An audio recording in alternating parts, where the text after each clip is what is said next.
Assalamualaikum warahmatullahi wabarakatuh. Kembali lagi di channel Portal Dimensi dan tentunya masih bersama saya Kang Selamat di sini. Kali ini Kang Selamat akan menceritakan sebuah kisah spesial episode Antasena Mahendra, Reza dan Kunchoro. Dendam Kesumat. Teror kuntilanak hitam yang ingin membalaskan dendam atas kematiannya. Cerita ini ditulis oleh Ristori dan sebelum kita masuk ke ceritanya, buat kalian yang belum subscribe channel ini, tekan tombol subscribe-nya terlebih dahulu dan tekan tombol notifikasinya agar kalian tidak ketinggalan cerita terbaru dari Portal Dimensi. Dan jangan lupa follow Instagram Portal Dimensi.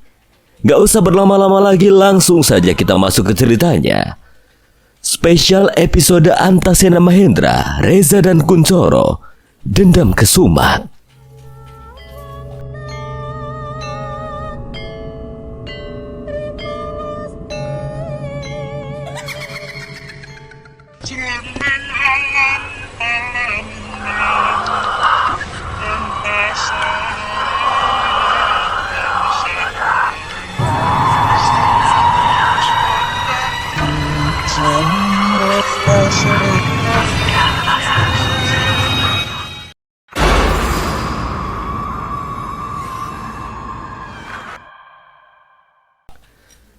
Di satu wilayah di tengah pulau Jawa ada sebuah pabrik tua yang berdiri angkuh di pinggir sebuah desa yang bernama Desa Girimulyo. Pabrik itu sudah lama terbengkalai dan ditinggalkan oleh penduduk sekitar, namun di balik reruntuhannya tersembunyi cerita kelam tentang sosok yang menghuni tempat tersebut. Dia adalah Nyi Arum yang merupakan pemilik pabrik itu sendiri, menjelma menjadi sosok kuntilanak hitam yang mengerikan. Menurut penduduk yang berada di dekat pabrik tersebut, konon Nyi Arum melakukan perjanjian dengan sosok setan terkutuk untuk memperoleh ilmu hitam. Perjanjian itu menuntut tumbal nyawa manusia dan Nyi Arum tanpa ragu mengorbankan para pekerjanya satu persatu. Setiap 2 bulan sekali seorang pekerja akan menghilang tanpa jejak. Penduduk sekitar mulai curiga karena selalu ada alasan yang dibuat-buat oleh Nyi Arum tentang pekerjanya yang tidak lagi datang. Kecurigaan semakin menjadi ketika salah satu pekerja yang seharusnya menjadi tumbal berhasil melarikan diri dari ruang ritual di pabrik. Dengan keberanian yang tersisa, pekerja yang selamat itu memberitahukan penduduk dan pekerja lainnya tentang apa yang sebenarnya terjadi. Hingga akhirnya, warga dan para pekerja yang geram berbondong-bondong menuju pabrik untuk menghentikan teror Nyi Arum. Mereka menyeretnya ke belakang pabrik, menyiramnya dengan minyak dan membakarnya bersama pabriknya. Pabrik itu kini menjadi tempat terkutuk di mana tidak ada yang berani mendekat karena di sana tinggal sosok yang menyimpan dendam kesumat.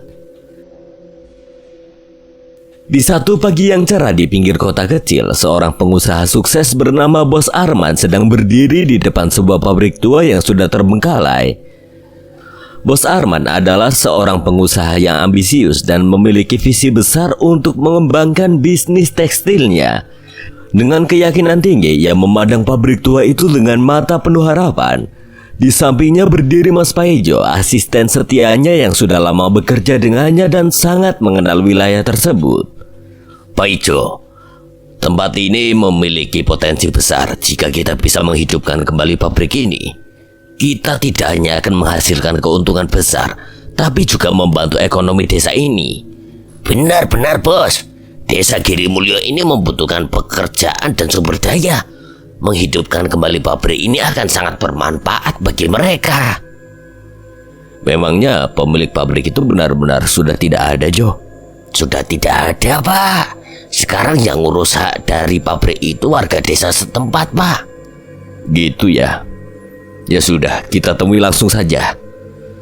Bos Arman melihat potensi besar dalam pabrik tersebut dan berencana mengembangkannya menjadi pusat produksi tekstil terbesar di daerah itu.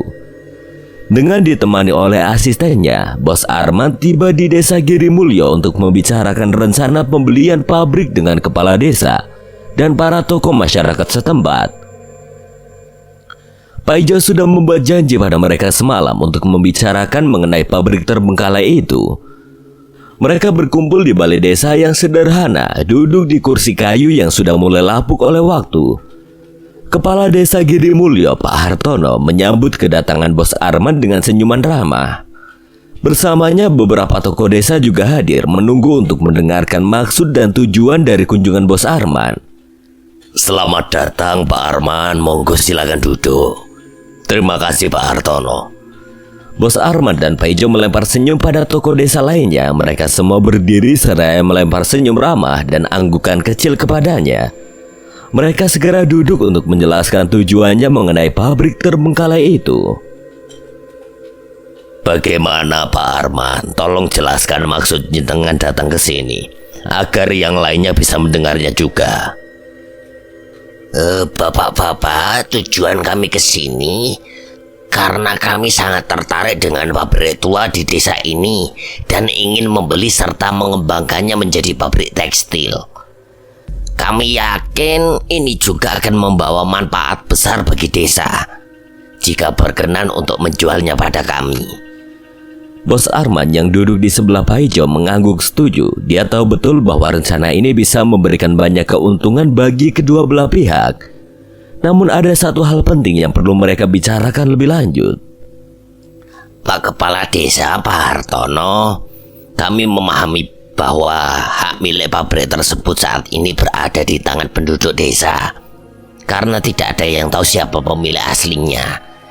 Karena itu kami ingin memastikan bahwa pembelian ini legal dan dana yang didapat dari penjualan akan digunakan untuk kepentingan desa. Benar Mas Pak Ijo, pabrik itu memang sudah lama terbengkalai. Jika Pak Arman ingin mengelola pabrik itu, dana dari penjualan pabrik itu tentu akan kami gunakan untuk pengembangan desa, seperti perbaikan jalan dan juga pembangunan sekolah. Tidak hanya itu saja, dengan berdirinya pabrik, tentu ini juga akan meningkatkan mata pencaharian warga dengan membuka lapangan pekerjaan di pabrik yang akan saya bangun nanti, Pak. Para tokoh desa yang hadir mulai berbisik-bisik membicarakan keuntungan yang bisa mereka dapatkan dari penjualan pabrik tersebut. Ada beberapa dari mereka yang khawatir akan masa kelam dari pabrik tersebut. Pak Hartono segera mengangkat tangannya meminta semua orang untuk tenang. Suasana seketika menjadi hening kembali. Tapi Pak Arman, ada satu hal yang perlu kalian ketahui. Apa itu, Pak? Pabrik itu dikenal angker oleh penduduk setempat. Banyak yang percaya bahwa pabrik itu dihuni oleh roh-roh penasaran. Semua tokoh desa yang berada di sana mengangguk membenarkan perkataan Pak Hartono. Pak Arman memperhatikan mereka satu persatu. Sebelum pabrik itu dijual dan digunakan kembali, perlu diadakan ruatan, semacam upacara pengusiran roh agar pabrik tersebut aman untuk digunakan. Bos Arman tersenyum menunjukkan bahwa dia tidak terpengaruh oleh cerita-cerita horor tersebut. Dirinya siap melakukan apa yang Pak Hartono sarankan. Saya tidak masalah, Pak. Pak Hartono, jika itu memang perlu dilakukan, kita akan mengadakan ruatan terlebih dahulu. Semua biaya akan saya tanggung. Pak Hartono terlihat lega mendengar kesediaan Bos Arman. Beberapa tokoh desa yang sebelumnya cemas mulai mereda. Namun dia tahu bahwa keputusan ini tidak bisa diambil dengan mudah. Dia harus membicarakannya lebih lanjut dengan para tokoh desa dan warga setempat. Baik Pak Arman, saya akan bicarakan hal ini dengan para tokoh desa dan warga. Besok pagi Anda bisa kembali ke sini untuk mendengar keputusan kami. Tentu Pak Hartono, saya akan kembali besok pagi. Terima kasih atas sambutannya. Pertemuan itu berakhir dengan kesepakatan bahwa Pak Hartono akan membicarakan penjualan pabrik secara tertutup dengan para tokoh desa dan warga setempat. Bos Arman dan Mas Paijo kembali ke penginapan mereka, sementara Pak Hartono mulai mengatur pertemuan tertutup tersebut. Malam itu di balai desa yang kini hanya diterangi oleh beberapa lampu minyak, Pak Hartono memimpin pertemuan tertutup dengan para tokoh desa. Mereka duduk melingkar membahas tawaran dari Bos Arman dan juga cerita-cerita seram yang mengelilingi pabrik tua tersebut. Saya tahu ini adalah kesempatan besar untuk desa kita. Dana dari penjualan pabrik kita bisa digunakan untuk banyak hal. Terlebih lagi banyak anak-anak kita yang masih belum mendapatkan pekerjaan. Ini juga bisa menjadi mata pencaharian mereka nantinya. Pak Joko yang duduk di paling ujung menjawab. Tapi Pak, kita juga harus mempertimbangkan keamanan dan kenyamanan para pekerja nantinya. Semua warga tahu wanita itu masih bergentayangan di sana. Pak Hartono mengangguk mengerti kejadian kelam di masa lalu masih membekas di ingatan mereka. Meski sudah 20 tahun berlalu, penampakan dari sosok wanita itu terus menghantui warga desa Girimulyo. Terutama saat melewati pabrik terbengkalai itu, seolah ada yang memperhatikan dari dalam pabrik. Oleh karena itu, kita harus memastikan bahwa pabrik itu aman dari segala gangguan gaib. Saya setuju Pak Hartono. Kita harus mengadakan ruatan besar untuk membersihkan pabrik itu. Tapi kita juga harus hati-hati. Banyak yang mengatakan bahwa roh di pabrik itu sangat kuat dan masih menyimpan dendam. Semua yang ada di sana seketika saling pandang, menyadari betapa mengerikannya sosok itu. Setan jelmaan dari seorang pengguna ilmu hitam memang tidak bisa dianggap remeh. Itu juga penyebab yang membuat setan itu bergentayangan hingga saat ini. Benar Pak Sastro, kita harus mencari dukun terbaik untuk mengadakan ruatan. Semua tokoh desa mengangguk. Mereka sadar akan ancaman sosok yang menghuni pabrik tua itu. Sebisa mungkin mereka harus mencari ahli spiritual yang memiliki ilmu tinggi untuk mengusir sosok tersebut, supaya nantinya tidak ada lagi orang-orang yang akan menjadi korban dendam kesumat wanita pemilik pabrik itu. Bagaimana Sastro, apa kamu memiliki kenalan ahli spiritual?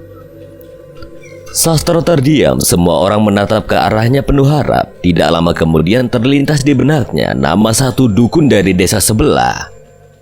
Bagaimana kalau Ki Jambrong? Ki Jambrong dari desa Wartuyoso? Iya Pak, orang yang dulu membantu kita sewaktu membangun jembatan antar desa Girimulyo dan desa Wartuyoso. Pak Hartono berpikir ada sedikit keraguan mengenai Ki Jambrong yang dimaksud Sastro. Dulu saat pembangunan jembatan, Ki Jambrong memang sempat membantu untuk mengusir roh yang mengganggu pembangunan. Namun dirinya meminta biaya yang begitu besar, memanfaatkan keahliannya untuk mendapatkan bayaran lebih. Saat itu warga desa tidak ada pilihan lain lagi untuk menggunakan jasanya. Mereka ingin secepatnya menyelesaikan pembangunan jembatan agar akses untuk menjual hasil kebun dan sawah lebih mudah dan cepat. Apa kamu yakin Ki Jambrong bisa membantu mengusir roh wanita itu Sastro? Kamu kan tahu seberapa bahayanya setan itu. Tentu saja Pak, ini bukan hal sulit baginya. Sastro begitu yakin kalau Ki Jambrong mampu mengusir sosok penunggu pabrik tua itu, tanpa membandingkan setan penunggu jembatan yang mati karena bunuh diri dengan setan penganut ilmu hitam. Ya sudah, kalau begitu ayo kita ke sana sekarang, supaya besok bisa memberi keputusan pada Pak Arman. Pak Hartono dan Sastro segera bersiap untuk berangkat menuju desa Wartuyoso. Dengan sepeda motor tua milik Pak Hartono, besok mereka harus menentukan keputusan pada Pak Arman. Mereka melintasi jalan setapak yang berliku dan sepi, diterangi hanya oleh cahaya bulan yang samar. Perjalanan mereka cukup menegangkan, melewati hutan lebat dan jembatan kayu yang berderak setiap kali dilalui. Desa Wartuyoso terletak di lembah yang dikelilingi oleh perbukitan. Setelah menempuh perjalanan selama hampir 1 jam, mereka sampai di desa Wartuyoso. Tanpa berhenti untuk beristirahat, mereka segera menuju rumah Ki Jambrong yang berada di pinggir desa. Rumahnya tampak sederhana namun memancarkan aura misterius. Rumah itu dihiasi dengan barang-barang antik dengan aroma khas menyan yang segera menyergap indera penciuman mereka. Sastro turun dari motor dan mengetuk pintu kayu yang besar. Permisi Ki Jambrong. Siapa di sana? Kami dari desa Girimulyo ingin bertemu dengan Ki Jambrong. Suara langkah mendekat mulai terdengar. Pintu terbuka memperlihatkan seorang pria tua dengan janggut panjang yang sudah memutih, mengenakan kain batik dan ikat kepala tradisional. Dia adalah Ki Jambrong, dukun terkenal dari desa Watuyoso. Tatapan matanya tajam, seolah mampu menembus jiwa siapapun yang ditatapnya. Ada perlu apa kalian ke sini? Kami membutuhkan bantuan Ki Jambrong. Masuklah. Ki Jambrong mempersilahkan mereka masuk ke dalam rumahnya. Pak Hartono dan Sastro mengikuti Ki Jambrong ke sebuah ruangan yang penuh dengan aroma menyan, dupa, dan kembang 7 rupa. Ruangan itu remang-remang, hanya diterangi oleh cahaya lilin yang berkelap-kelip. Di setiap sudut ruangan terdapat patung-patung kecil dan berbagai jimat. Ki Jambrong duduk bersila di atas tikar, memandangi mereka dengan tajam. Duduklah dan jelaskan apa tujuan kalian datang ke sini. Pak Hartono dan Sastro duduk di hadapan Ki Jambrong yang di depannya terdapat sebuah kendi tanah liat yang mengepulkan asap serta nampan berisi kembang 7 rupa. Sastro mengambil napas dalam-dalam sebelum menjelaskan maksud kedatangan mereka. Ki Jambrong, kami butuh bantuan Anda. Di desa kami ada pabrik tua yang dihuni oleh roh jahat. Kami ingin membersihkan pabrik itu agar bisa digunakan kembali. Mendengar penjelasan tersebut, Ki Jambrong mengerutkan kening dan memainkan janggutnya. Tatapannya semakin tajam, menatap kedua tamunya dengan seksama. Bekas pabrik Nyarum. Benar Ki, bekas pabrik Nyarum. Ki Jambrong menarik napas, mengambil sebuah serbuk lalu menaburkannya di kendi yang berasap itu. Asapnya semakin mengepul, bau menyan semakin menyengat. Roh yang menghuni pabrik itu bukanlah roh biasa. Dia dulunya pengguna ilmu hitam, sangat berbahaya.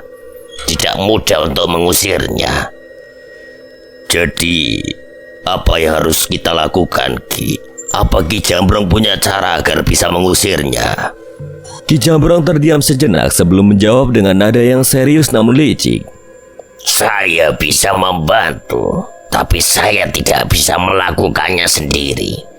Kita perlu bantuan dari dukun-dukun lain yang juga ahli dalam ilmu supranatural. Ini bukan tugas yang mudah dan akan memakan biaya besar.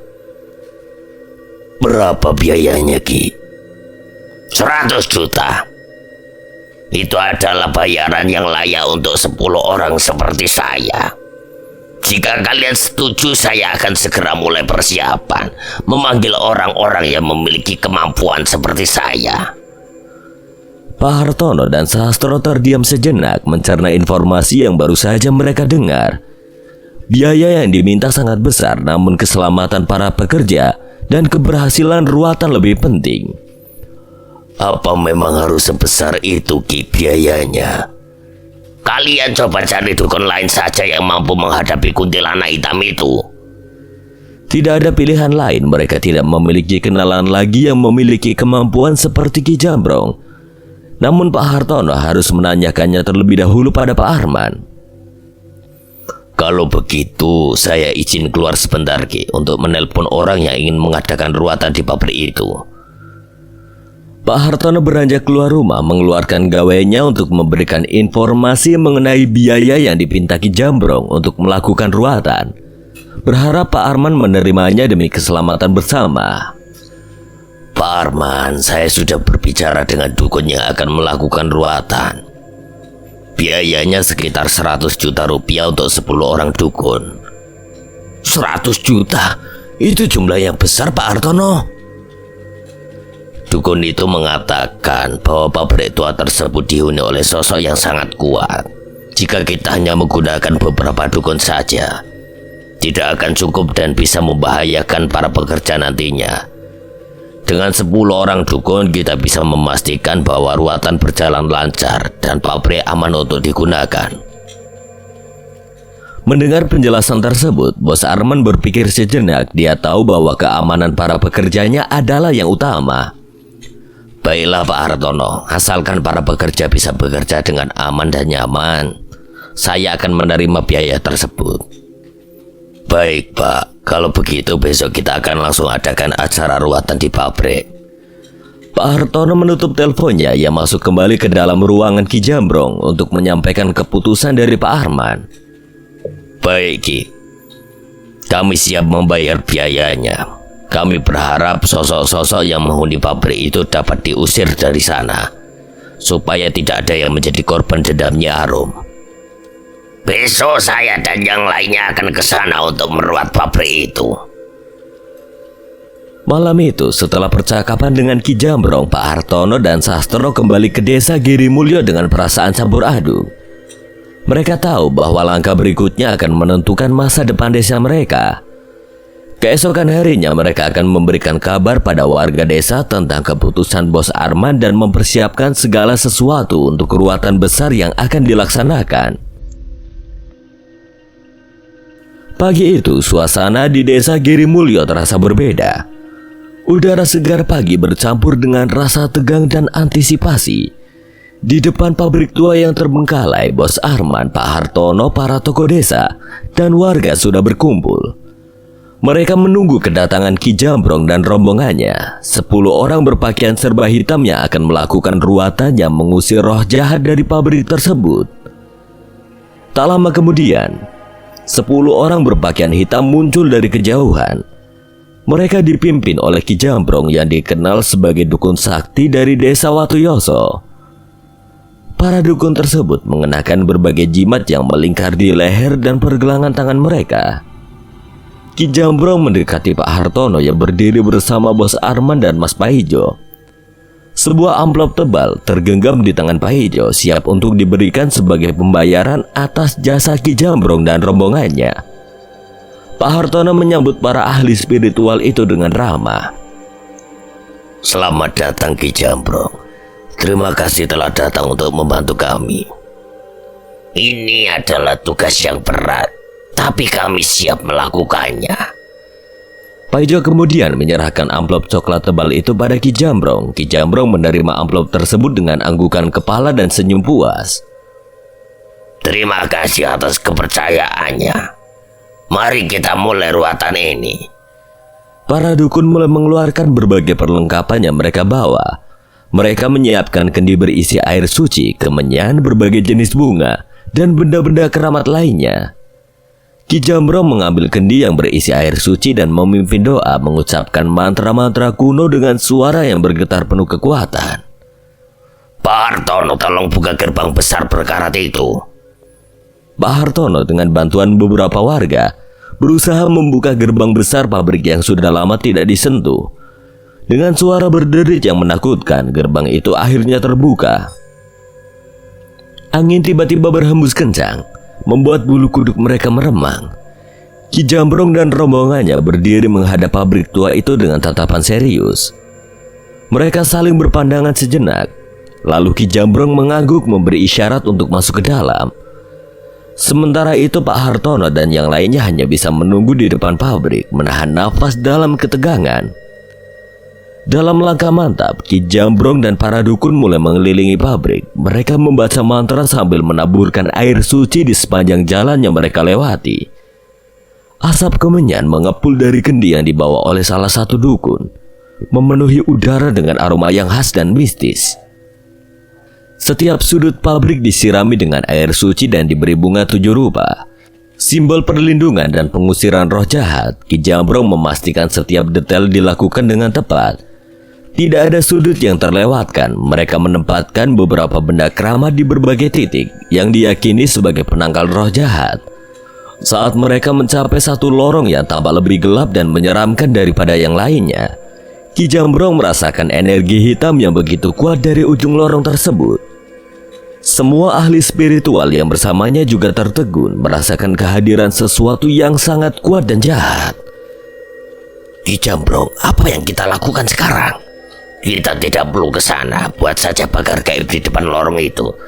Jangan ada yang berani masuk ke dalam. Para dukun lainnya mengangguk setuju.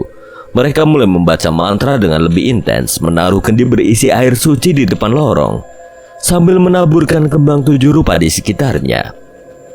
Dengan konsentrasi tinggi, mereka membuat pagar gaib, sebuah batas tidak kasat mata yang dipercayai bisa menahan kekuatan jahat agar tidak keluar dari tempatnya. Setelah menyelesaikan ritual, Ki Jambrong dan rombongannya kembali keluar untuk menemui Pak Hartono, Bos Arman, dan juga warga desa yang menunggu dengan penuh harap di depan pabrik. Ki Jambrong menghela nafas lega sebelum berbicara. Ritual sudah selesai. Namun jangan ada yang masuk ke ruangan yang ada di ujung lorong itu. Memangnya ada apa di sana? Butuh waktu untuk setan yang ada di sana pergi. Jangan ganggu mereka sampai saatnya tiba. Berapa lama waktu yang dibutuhkan Ki Jambrong? Dan sebenarnya ada apa di sana? Paling tidak 1 bulan. Sampai saat itu tiba, jangan pernah ada yang masuk ke sana. Di sana tempat kuntilanak hitam itu berada. Berarti asalkan tidak ke sana, pabrik ini bisa saya mulai renovasi. Betul sekali, asalkan tidak ada yang masuk ke sana, renovasi bisa dimulai. Pak Hartono dan yang lainnya merasa lega mendengar hal itu. Mereka tidak mengetahui bahwa apa yang dilakukan para dukun itu hanyalah upaya percuma, karena kekuatan jahat yang menghuni pabrik tersebut terlalu kuat untuk diusir. Setelah acara ruatan selesai, Bos Arman mulai membahas pengesahan pabrik dengan Pak Hartono dan warga desa di balai desa. Mereka menyiapkan berbagai dokumen yang diperlukan untuk memindahkan hak milik pabrik tersebut pada Bos Arman. Di balai desa, Bos Arman duduk bersama Pak Hartono, para tokoh desa, dan beberapa warga yang ikut serta dalam pertemuan. Mereka membicarakan berbagai hal yang berkaitan dengan penjualan dan pengesahan hak milik pabrik. Pak Hartono, saya sudah menyiapkan semua dokumen yang diperlukan. Mari kita pastikan semuanya sesuai prosedur. Semua terlihat sudah lengkap. Saya akan mengesahkannya di kantor desa dan memastikan semua warga mengetahui hal ini. Pertemuan berlangsung dengan lancar. Setelah semua dokumen diperiksa dan disetujui, Pak Hartono menandatangani surat penjualan dan pengesahan hak milik pabrik pada Bos Arman. Para tokoh desa dan warga yang hadir juga memberikan persetujuan mereka, menyatakan bahwa mereka setuju dengan penjualan pabrik tersebut. Dengan ini, pabrik tua itu resmi menjadi milik Anda, Bos Arman. Kami berharap dengan ini desa kami akan semakin maju dan makmur. Terima kasih, Pak Hartono. Saya akan memastikan pabrik itu memberikan manfaat besar bagi desa Girimulyo. Pertemuan tersebut berakhir dengan perasaan lega dan harapan baru bagi semua yang terlibat. Bos Arman kini bisa memulai renovasi pabrik dan membawa harapan baru bagi warga desa Girimulyo. Meskipun ancaman arwah penunggu pabrik masih membayangi mereka. Tanpa mereka ketahui, arwah penasaran Arum yang telah berubah menjadi kuntilanak hitam masih mengintai di sudut gelap pabrik tua itu, menunggu saat yang tepat untuk kembali menuntut balas. Setelah pengesahan pabrik, Bos Arman tidak menunggu lama untuk memulai renovasi. Esok harinya para pekerja mulai berdatangan dengan semangat tinggi, siap mengubah pabrik tua yang terbengkalai itu menjadi pabrik tekstil modern. Alat berat mulai dikerahkan, tembok-tembok tua dibongkar, dan material bangunan baru mulai didatangkan. Para pekerja sibuk memperbaiki struktur bangunan yang sudah rapuh, memasang kembali atap yang bocor, serta mengganti jendela-jendela yang pecah. Mereka juga membersihkan halaman pabrik yang dipenuhi semak belukar dan reruntuhan. Suasana penuh semangat dan optimisme menyelimuti area pabrik tersebut. Pak Hartono dan Bos Arman merasa sedikit tenang melihat semua berjalan lancar. Tidak ada gangguan apapun yang terjadi selama seminggu pertama.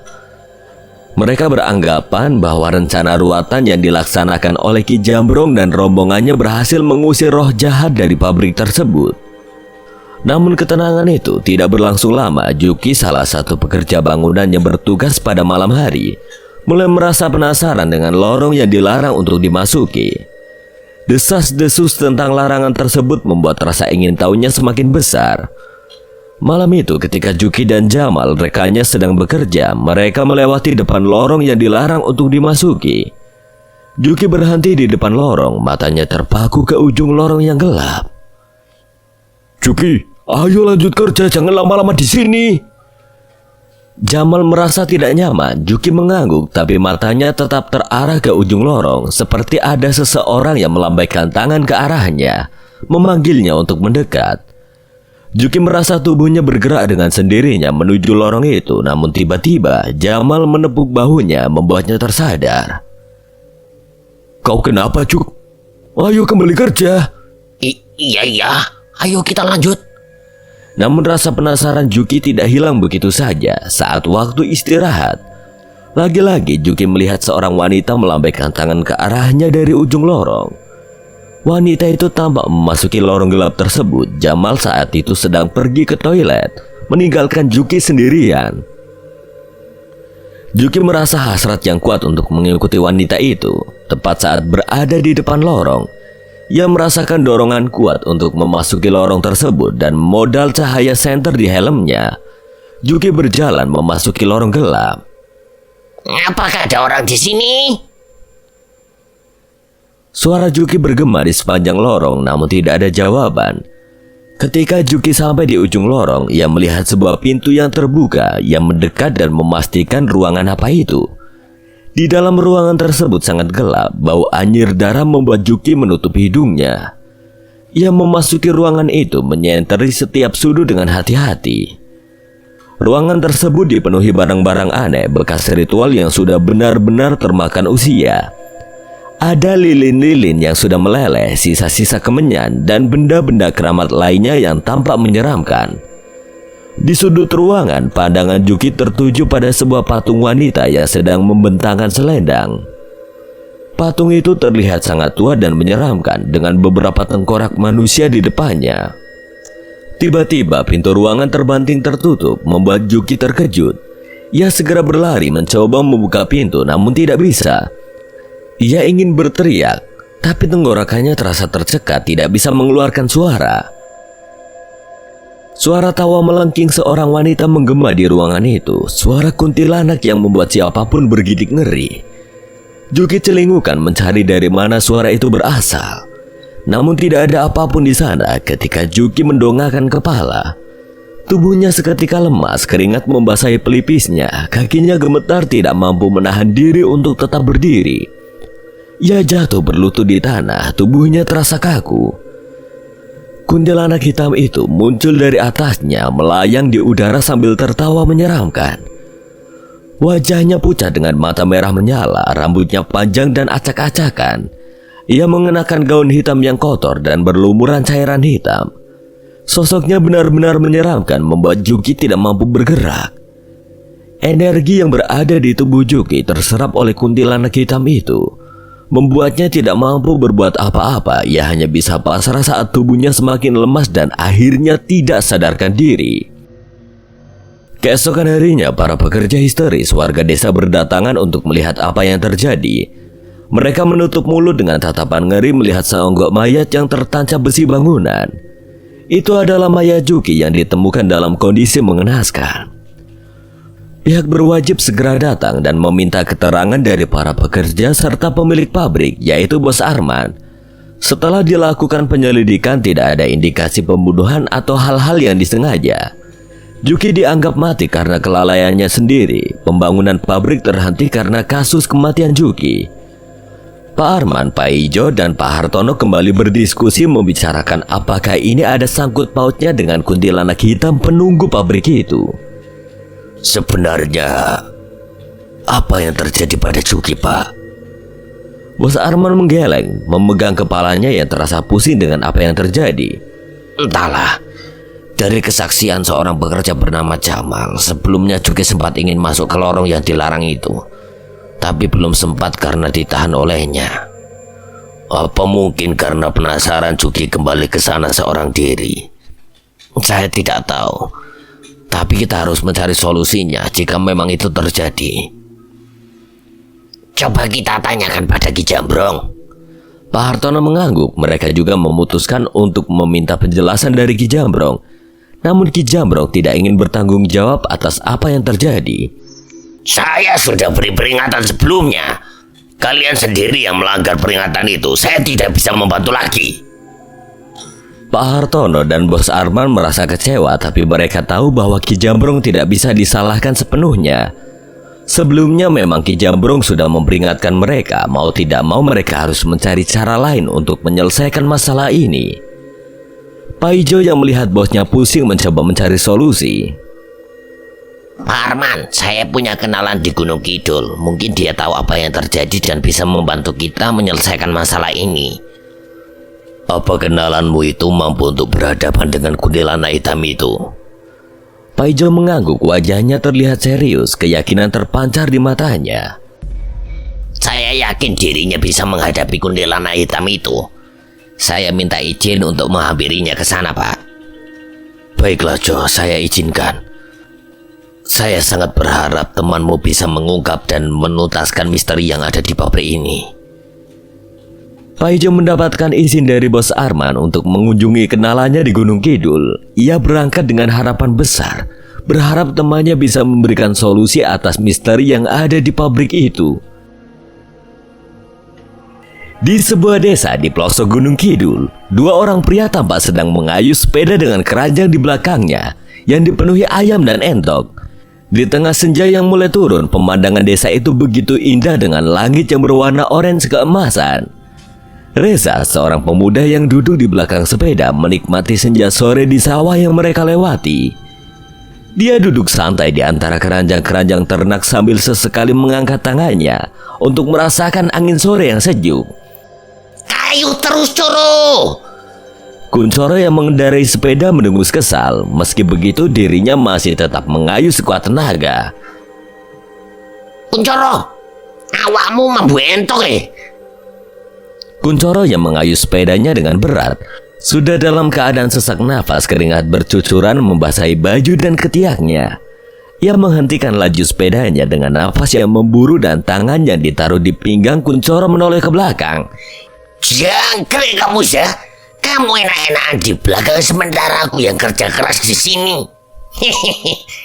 Ingat taruhan kita, Coro. Siapa yang bisa menjual entok lebih banyak, yang kalah harus mengayuh sepeda sampai rumah. Dan akulah pemenangnya. Kuncoro berdecak kesal namun melanjutkan kayuhannya. Mereka berdua baru saja pulang dari pasar desa, menjual entok ternak milik Mbah Arya, seorang sesepuh desa yang dikenal bijaksana, sekaligus guru mereka. Sesampainya di rumah Mbah Arya, mereka melihat Mbah Arya duduk santai menikmati senja sambil menyeruput teh hangat. Di samping cangkir tehnya terdapat sepiring klepon. Coro, klepon. Wah, iya. Ayo ke sana. Assalamualaikum, Mbah. Waalaikumsalam. Mata mereka langsung tertuju pada klepon yang berada di hadapan Mbah Arya. Namun belum sempat tangan mereka menyentuh kelapa di atas klepon, Mbah Arya dengan sigap menepuk tangan mereka berdua. Tangan kalian masih bekas tai entok. Cuci tangan dulu. Dengan wajah kecut, Reza dan Kuncoro beranjak menuju keran yang berada di samping rumah Mbah Arya. Setelah mencuci tangan, mereka kembali menghampiri Mbah Arya. Wes wiso iki lho, Mbah. Iya, ambil satu-satu. Kuncoro mengeluarkan kertas dengan uang hasil penjualan entok hari ini lalu memberikannya pada Mbah Arya. Mbah Arya menghitung uang tersebut dengan seksama lalu memberikan Reza dan Kuncoro jatah mereka. Namun wajahnya yang semula tenang berubah serius saat melihat piring klepon yang sudah hampir kosong. Mbah Arya menjitak mereka berdua. Oh, dua goplak, benar-benar kebangetan kalian yo. Simba belum sempat makan satu klepon pun, tapi sudah dihabiskan.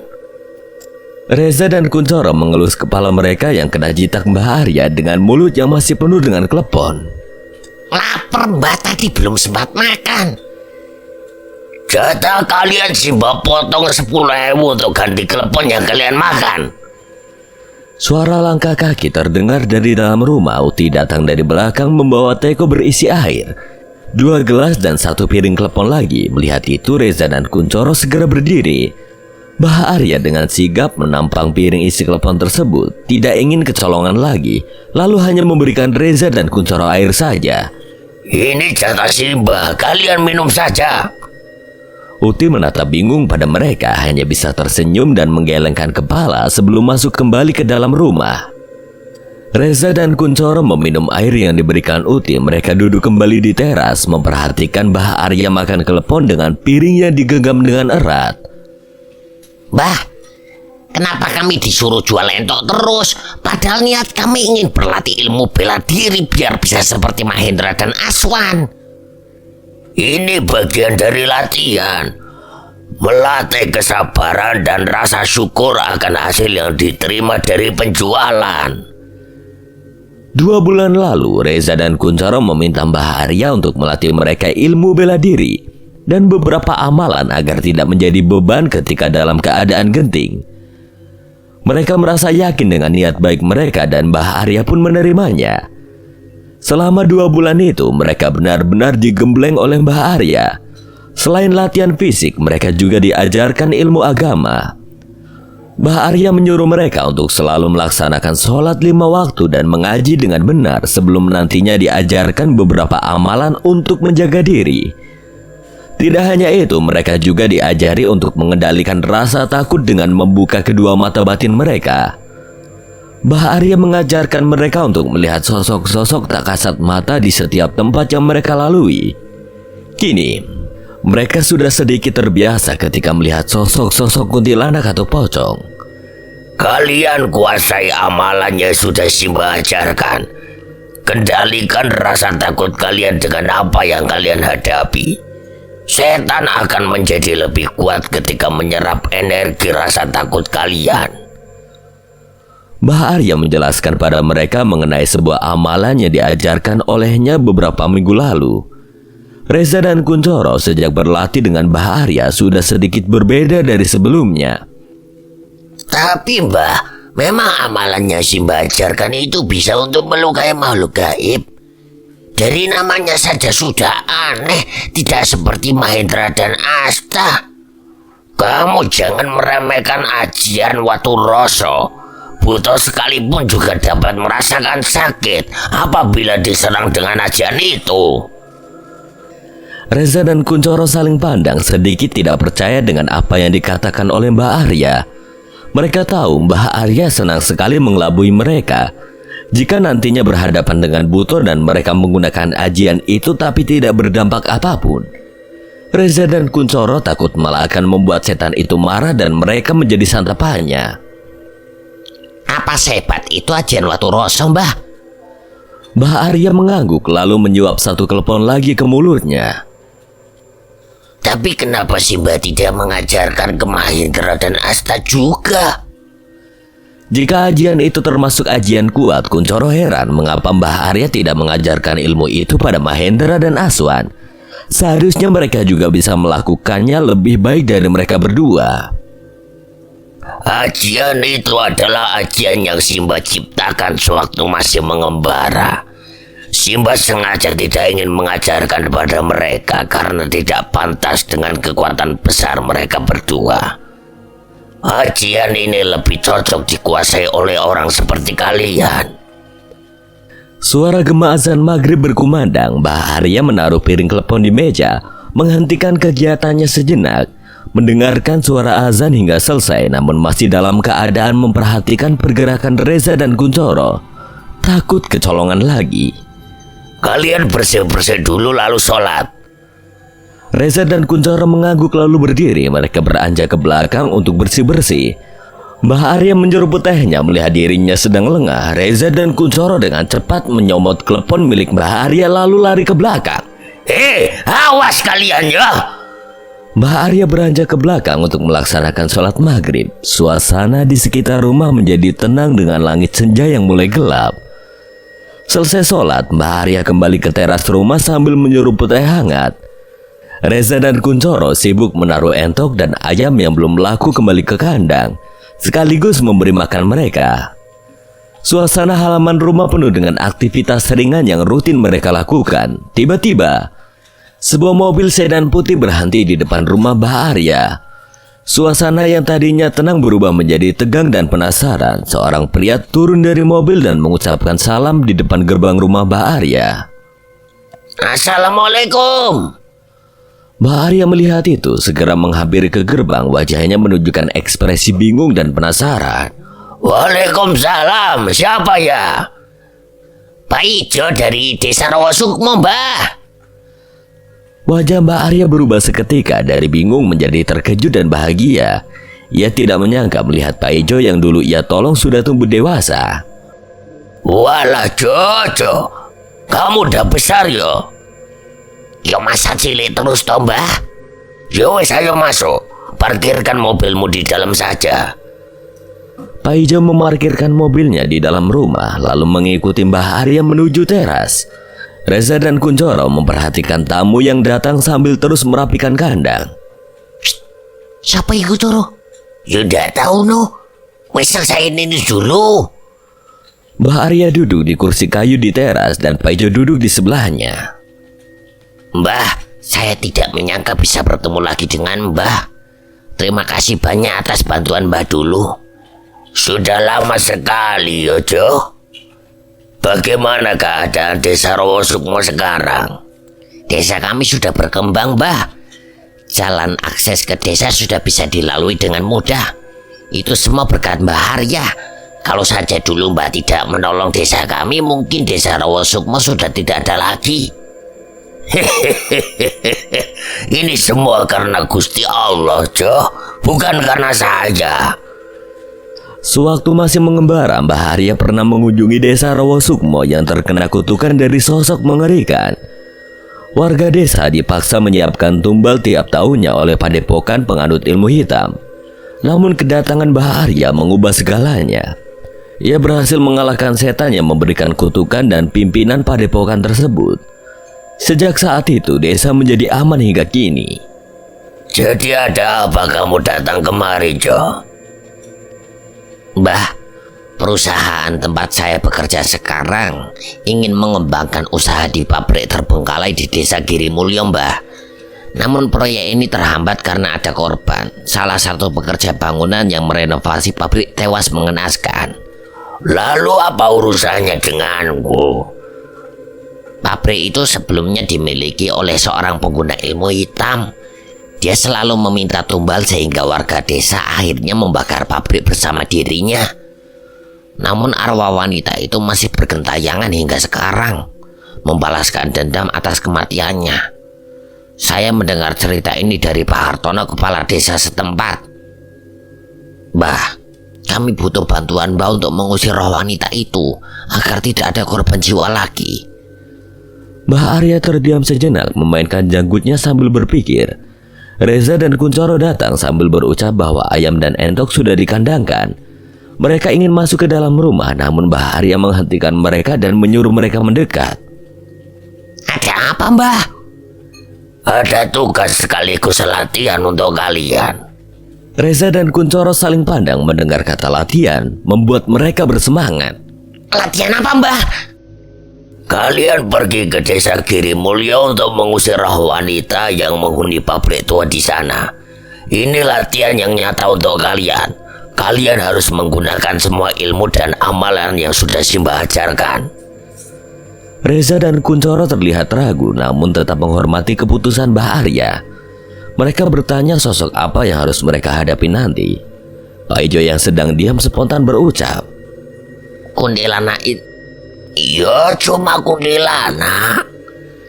Reza dan Kuncoro saling pandang. Kalau cuma kuntilanak, mereka sering melihatnya. Dengan songkak, Reza dan Kuncoro membusungkan dada seraya menepuk-nepuknya, tanpa mengetahui kalau kuntilanak yang akan dihadapi adalah kuntilanak hitam. Sosok yang lebih mengerikan dari kuntilanak biasa. Serahkan pada kami kalau cuma kuntilanak. Yo gak, Coro? Iyo, cuma kuntilanak, tak Simbah tidak usah turun tangan. Pak Ijo menggaruk-garuk kepala, matanya melirik ke arah Mbah Arya seolah ingin bertanya. Apakah Mbah Arya yakin menyuruh mereka untuk menghadapi kuntilanak hitam penunggu pabrik itu? Dari penampilan mereka, Pak Ijo merasa ragu. Mereka adalah kedua muridku, Jo. Tidak perlu khawatir.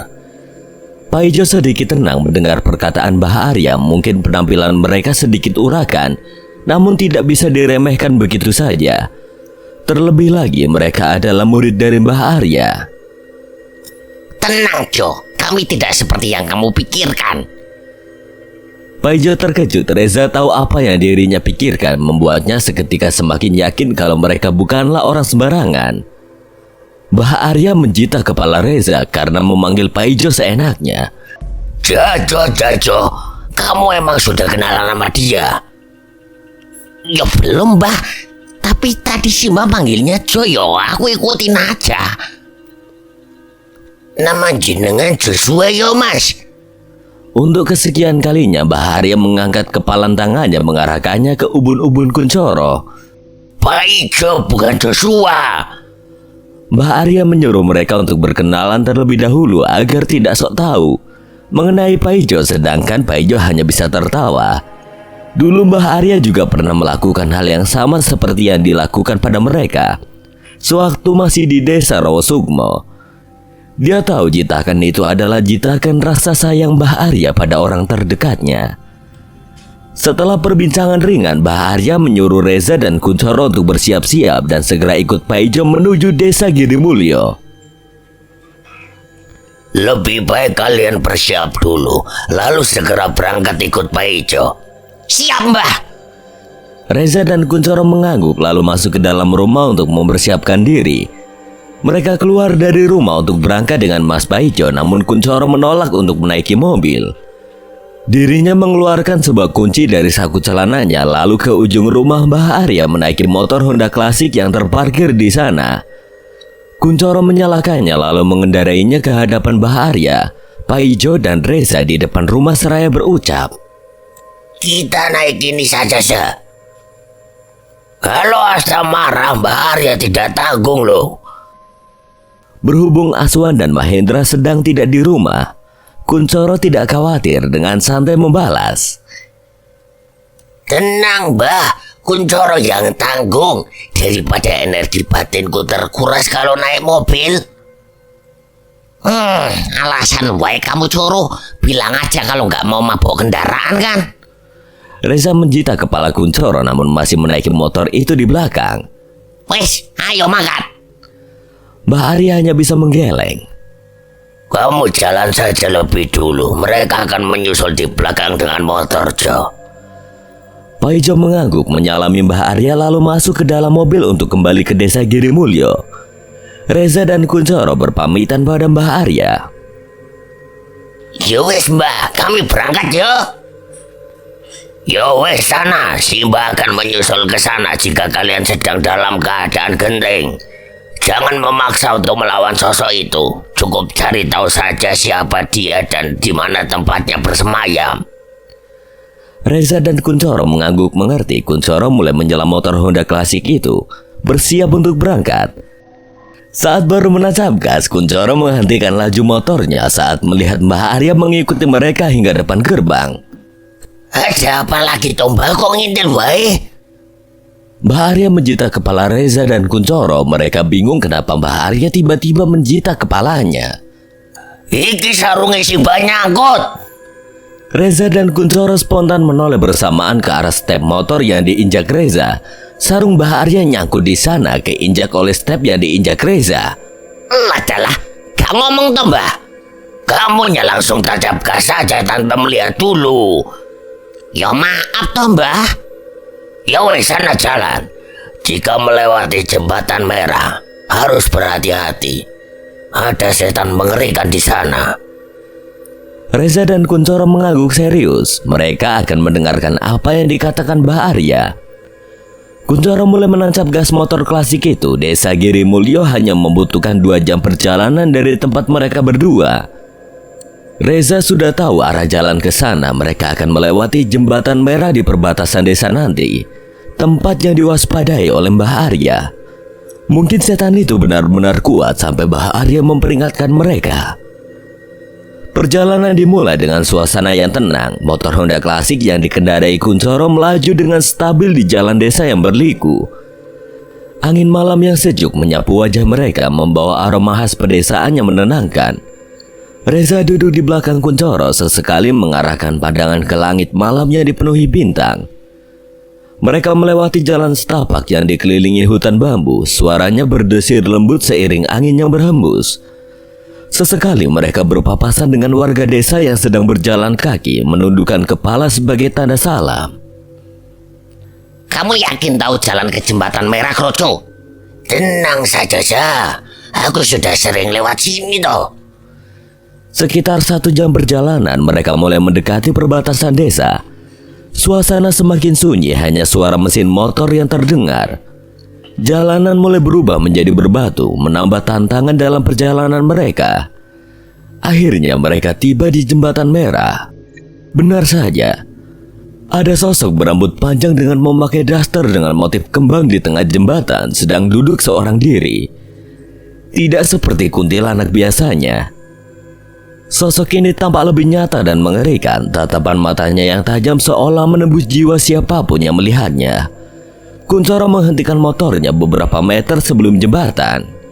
Ini dia, Sa. Sepertinya ini yang diperingatkan bahaya. Kita harus hati-hati, jangan lakukan hal bodoh. Sosok itu berdiri diam di tengah jembatan, matanya tidak berkedip. Menatap mereka dengan intens, Kuncoro merasakan bulu kuduknya merinding. Namun ia tetap berusaha tenang. Mereka harus mencari tahu lebih banyak tentang sosok ini dan tidak boleh gegabah. Ayo kita jalan pelan-pelan, jangan membuatnya marah. Kuncoro mengangguk perlahan, mengendarai motornya mendekati jembatan. Jarak antara mereka dengan sosok itu semakin dekat. Ketegangan di udara semakin terasa. Mereka harus siap menghadapi apapun yang terjadi. Kayaknya kuntilanak biasa, Coro. Kita coba samperin aja. Kamu yakin, Sa? Ya wes, gak usah takut, kita samperin. Dengan penuh percaya diri, mereka mendekati sosok itu di pinggir jembatan. Kuntilanak itu membuang muka saat mereka mendekat, membuat Reza dan Kuncoro semakin penasaran. Permisi, Mbak, jenengan kuntilanak yo. Kelepasan. Kuntilanak itu menutup mulutnya saat terdengar tawa yang sedikit berbeda. Tidak seperti kuntilanak pada umumnya, Reza yang kesal melantunkan ayat suci, memberanikan diri memegang pundak kuntilanak berdaster itu, lalu membalikan untuk melihat rupanya. Reza dan Kuncoro melompat, terkejut saat melihat wujud dari kuntilanak berdaster itu. Mereka saling tatap, baru pertama kali melihat kuntilanak dengan wujud seperti ini. Kuntilanak itu memiliki penampilan yang sangat berbeda dari kuntilanak pada umumnya. Sosoknya tinggi dengan rambut panjang yang kusut dan acak-acakan, tetapi matanya dihiasi dengan make up berlebihan dan lipstik merah mencolok. Dasternya bermotif bunga-bunga besar dengan warna mencolok, membuatnya terlihat lebih aneh dan tidak menyeramkan. Wajahnya terlihat seperti campuran antara sosok pria dan wanita, dengan senyum lebar yang menampilkan deretan gigi tajam. Suaranya bergema di malam yang sunyi, campuran antara tawa cekikikan dan suara berat pria yang menggelegar. Kuntilanak berbatang, Coro. Woi, ngomongin gue lu! Reza dan Kuncoro kembali tersentak mendengar suara menggelegar dari kuntilanak itu. Sebenarnya setan jenis apa dia ini? Kuntilanak kok seperti ini? Maaf, Mbak, Mas. Sebenarnya jenengan ini jenis kuntilanak apa? Kucicu. Reza menoleh ke arah Kuncoro mempertanyakan jenis yang baru mereka dengar itu. Kucicu kuwi setan apa, Mbak? Mas. Kucicu, kuntilanak banci lucu. Reza dan Kuncoro memasang wajah datar. Tidak ada rupa yang lucu sama sekali dari wujud setan ini. Mendengarnya saja membuat mereka malas. Mungkin ini yang dimaksud Mbah Arya mengerikan. Sudahlah, Coro, kita lanjut aja. Setan kayak gini bikin pusing. Iya, Za, mending kita lanjut perjalanan aja. Saat mereka berbalik, tiba-tiba kuntilanak banci itu berteriak. Oh, jangan tinggalin Eka sendirian. Reza dan Kuncoro langsung mempercepat langkah mereka, tertawa geli mendengar pengalaman aneh yang baru saja mereka alami. Mereka melanjutkan perjalanan menuju desa Girimulyo dengan suasana hati yang lebih ringan setelah menghadapi kuntilanak banci tersebut. Coro, Kalau ada yang tanya, kita nggak pernah ketemu kuntilanak kayak gitu yo.